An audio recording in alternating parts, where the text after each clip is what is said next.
In a remote corner of the South Pacific, a place that feels lost in time,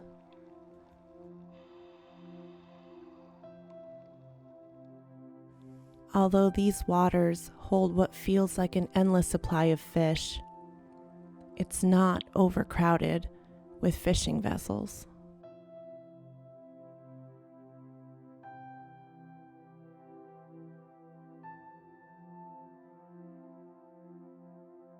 The only ones allowed to fish here are the fishers from the community who hold exclusive fishing rights. But how is this possible?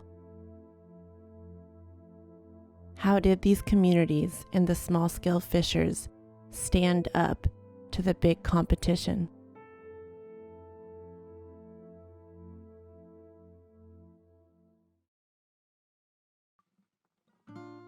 This story takes place in Raja Ampat, an Indonesian archipelago consisting of over 1,500 islands. The residents are spread out, living in over 85 coastal villages.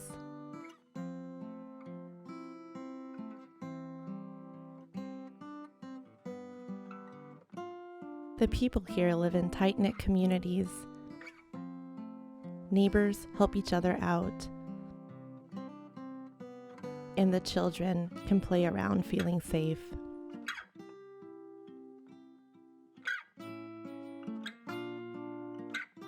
For many island communities in Raja Ampat, fisheries are the primary source of food, income, and is crucial to the cultural heritage of the indigenous people.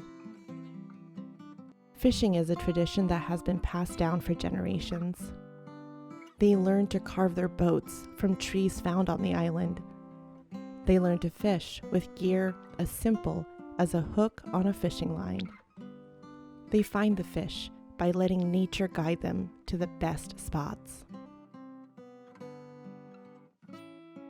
Abiding traditional rules of the sea that have been passed down for generations, the dispersed people in Raja Ampat have lived in a balance with their natural world.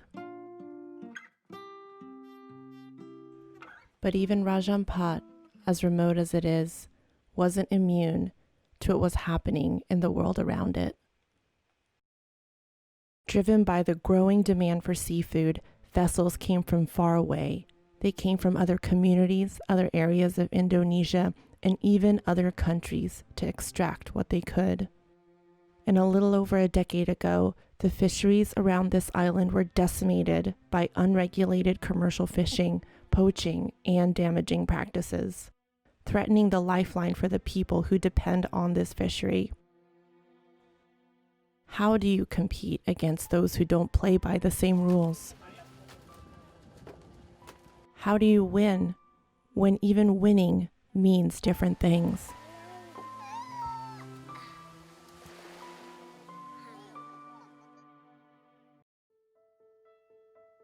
In 2018, the communities rose up and changed the course of their story. Village leaders from the surrounding islands gathered with local government officials to come up with a plan to protect Raja Ampat's fisheries.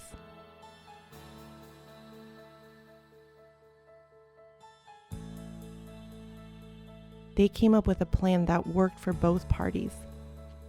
The villages would be legally granted stewardship of their own waters. They were granted exclusive fishing rights and empowered to act as enforcement against illegal fishers. As a community-managed fishery, they can continue to fish sustainably, as their ancestors did, and continue the tradition for generations.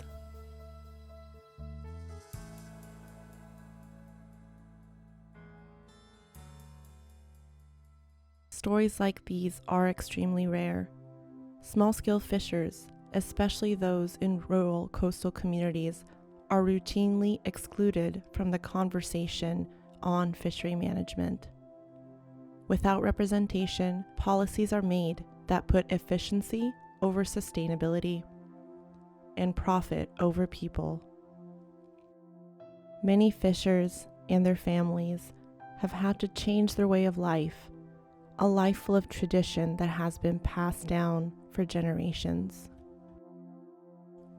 We can all do our part to support small-scale fishers.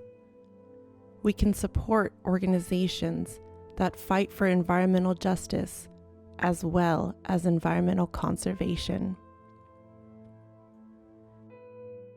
We can be aware of where our seafood comes from and ensure that it's sustainably sourced, and make sure that you always ask before you buy.